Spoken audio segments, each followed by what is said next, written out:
Deux mots sur la transition écologique. Oui, cette transition écologique qui est essentielle sur le plan environnemental, elle l'est aussi sur le plan de la dépense publique. Parce que en s'engageant dans un processus de transition écologique, on fait bien plus que rendre un service budgétaire à sa collectivité. On parle de l'environnement, on parle de la vie sur Terre, mais on rend aussi service parce qu'on fait des économies en termes d'énergie, isolation des bâtiments, réseau de chaleur, etc., etc. Et est-ce que vous avez l'impression d'avoir les outils suffisants, vous, en tant qu'élu, pour prendre les décisions et les bonnes décisions? Mais on n'a jamais complètement tous les outils à notre disposition, que ce soit à la ville, et même dans une grande collectivité comme le conseil départemental. Mais il faut savoir, s'entourer, il faut savoir prendre mobiliser les compétences où elles se trouvent. Et moi, je crois beaucoup, mais je crois énormément à... Alors, je ne sais pas, je ne rentre pas dans des schémas de nature juridique, mais je crois beaucoup à un dialogue permanent entre les acteurs privés et la collectivité. Les formations, aujourd'hui, elles touchent en réalité plein de domaines. Elles touchent le management, comment on fait du management environnemental au niveau d'une entreprise. Elles touchent évidemment aussi les enjeux de comptabilité extra-financière, parce qu'en fait, de plus en plus, il va falloir que vous calculiez dans votre entreprise votre empreinte carbone à tous les niveaux et que vous soyez en capacité, en fait, de dresser aussi une chronique de diminution des émissions de CO2. Mais c'est aussi la capacité à proposer des variantes environnementales à vos clients et je dirais même au-delà de se former collectivement, c'est-à-dire entreprise, mais évidemment aussi maîtrise d'œuvre, maîtrise d'ouvrage. Et on le sait, au niveau de la maîtrise d'ouvrage publique, il y a des enjeux de formation très forts pour pouvoir accélérer cette transition écologique. Je pense notamment aux enjeux du numérique. Vous avez déjà entendu parler du BIM. Pour certains, c'est encore une notion très ésotérique, mais on peut imaginer que dans les années qui viennent, il y ait une généralisation des marchés avec l'utilisation du BIM. C'est pas juste un gadget aujourd'hui. Donc, à partir de 2012, cette obligation réglementaire d'évaluer les projets d'investissement public de l'État, elle s'est élargie. Elle n'était plus limitée qu'au secteur des transports, mais elle a été appliquée à l'ensemble des projets.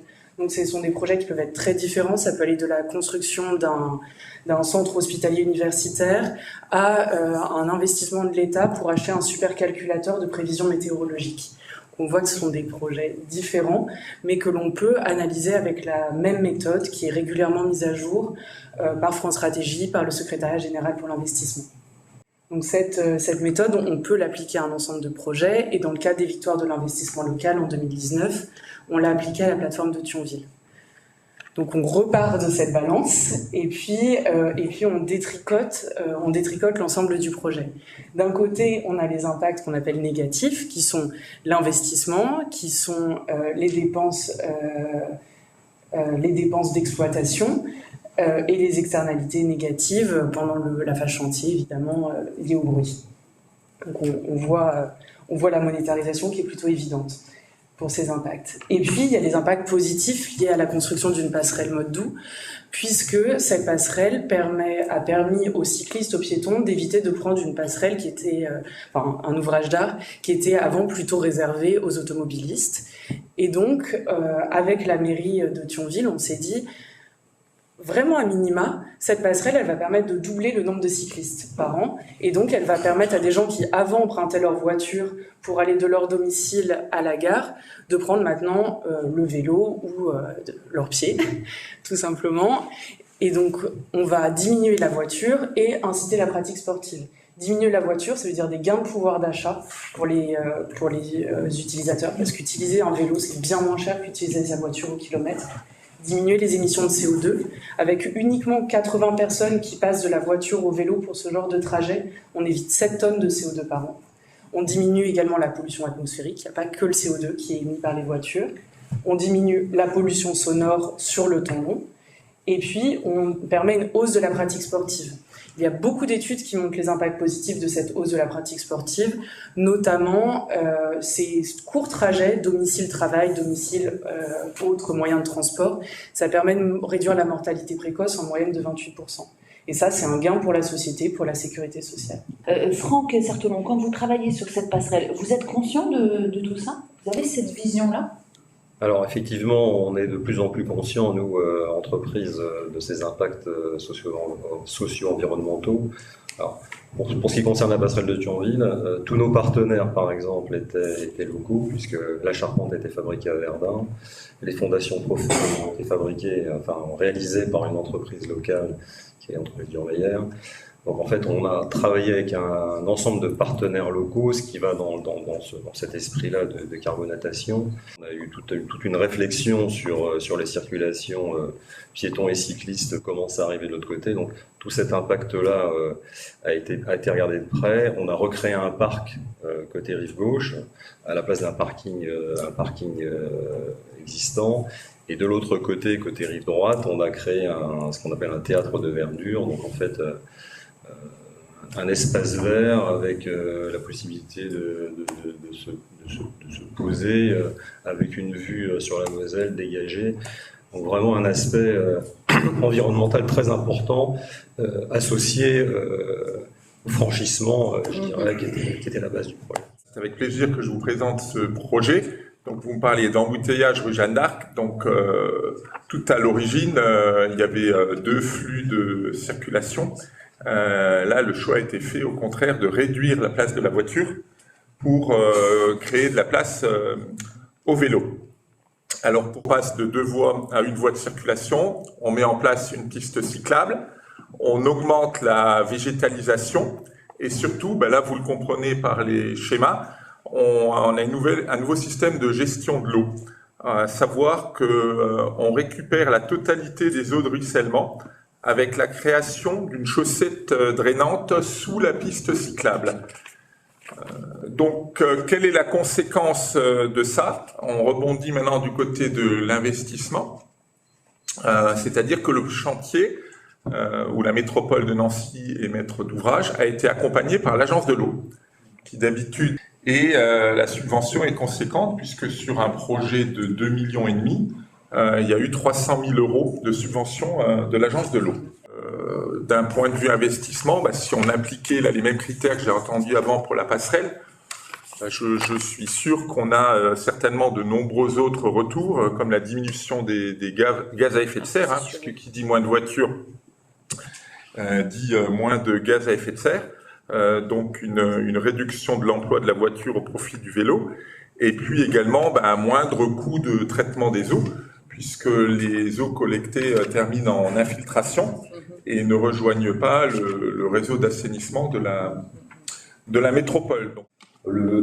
Alors ce projet, je vais déjà vous exposer effectivement, plutôt de façon générale, comment sont financés les projets sur les réseaux d'eau potable. Donc l'agence de l'eau est en grande partie financeur, et dans certains départements ou régions, il y a également le département qui y participe, la région et voire même l'Europe pour certains projets structurants. Le cas qui va vous être exposé est relativement intéressant, et ce projet, ou en tout cas le financement, est tout à fait singulier. Alors non pas parce que ça a été une décision initiale de vouloir le faire comme ça, c'est plus par contrainte, avec quelques éléments dont Jérôme va vous expliquer effectivement, qui sont arrivés à ce syndicat-là, qui l'ont contraint à réfléchir à un autre mode de financement, mais en tout cas qui pourrait être reproduit sur d'autres projets. La solution qui a été retenue, c'est pour 3 millions d'euros, c'est de faire participer le délégataire en lui faisant faire une avance de trésorerie par rapport à ces enjeux de jalon du contrat de délégation. Alors, l'avance de trésorerie, ça a permis au syndicat 2 choses. Déjà, de permettre une garantie d'emprunt vis-à-vis de l'emprunt complémentaire qui a été fait, d'accord, et surtout de boucler son montant budgétaire de travaux, de façon à pouvoir lancer rapidement la modernisation et d'arriver au bout de cet investissement qui était de chercher de l'eau propre, sanitaire, sur le syndicat voisin, avec 3 km de conduite, et arriver justement à cet objectif de qualité nécessaire à la distribution. Donc, l'innovation tenait à faire bouger les lignes, je vais dire en termes de trésorerie, pour pouvoir investir plus vite et réaliser plus vite, de façon à monter en qualité au niveau de la livraison du produit. Pour vous parler d'un pont, alors qui s'appelle le pont de Carcassonne et qui se trouve à Narbonne. Ce pont de Carcassonne, en fait, est un vieil ouvrage qui a plus d'un siècle, un ouvrage métallique qui franchit un certain nombre de voies ferrées. Et comme de nombreux ponts aujourd'hui en France, et malheureusement été malade, je rappelle qu'il y a environ 250 000 ponts en France, il y en a un tous les jours qui est fermé pour cause de problèmes structurels. Et on estime à 10-15% le nombre de ponts nécessitant, je dirais, des interventions de réparation. Donc cet ouvrage, quand même fortement circulé, parce qu'il alimentait le centre de ville donc de Narbonne, plus de 25 000 véhicules jour, ce qui est important, était en très mauvais état structurel, et donc fin 2014, elle a dû être coupée à la circulation pour laisser la place à un certain nombre de travaux de réhabilitation avant d'être réouvert 2 ans et demi plus tard, en 2017, et avec en plus une limitation de charge vu qu'il n'était rouvert qu'aux véhicules légers. Et ce que je voulais regarder avec vous, c'est en fait, au-delà de le simple coût de réparation, qui a été de l'ordre de 10 millions d'euros à l'époque, savoir un petit peu quelles ont été les autres dépenses, les autres externalités. 2 itinéraires alternatifs ont été mis en place pour toujours laisser l'accès au centre-ville de Narbonne. Un par le nord de 5 km, un par le sud rallongeant de 5 km et demi, et donc tous les deux entraînant un allongement de la durée de parcours de l'ordre de 8-9 minutes. Et quand on regarde les chiffres, donc d'une part la réhabilitation a coûté, je rappelle, 10 millions d'euros sur une durée de 2 ans et demi, mais pendant le même temps, la pollution a été estimée à un coût d'1,5 million d'euros par an. La hausse du carburant pour les 18 millions de kilomètres additionnels parcourus chaque année a été estimée à 3,5 millions par an.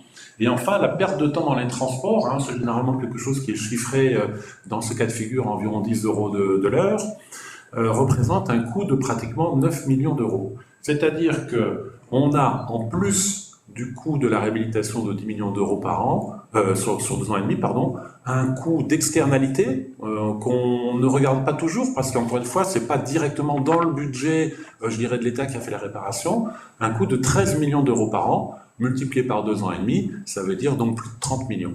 Et donc finalement, on est en train de dire qu'il ne faut pas parler d'un coût de reconstruction de réhabilitation de 10 millions d'euros, il faut parler d'un coût global, encore une fois, vu avec un peu de recul par la collectivité, dans le cadre de l'intérêt public, de plus de 40 millions d'euros. Et là, on revient sur ce qu'on a pu dire un petit peu plus tôt dans la matinée. Est-ce qu'il fallait le rouvrir? Oui.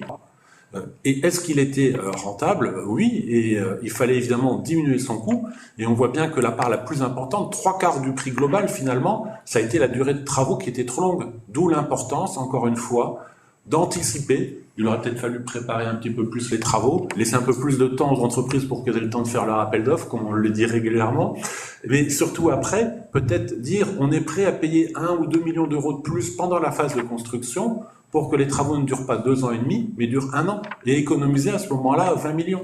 Et c'est là le vrai travail aujourd'hui.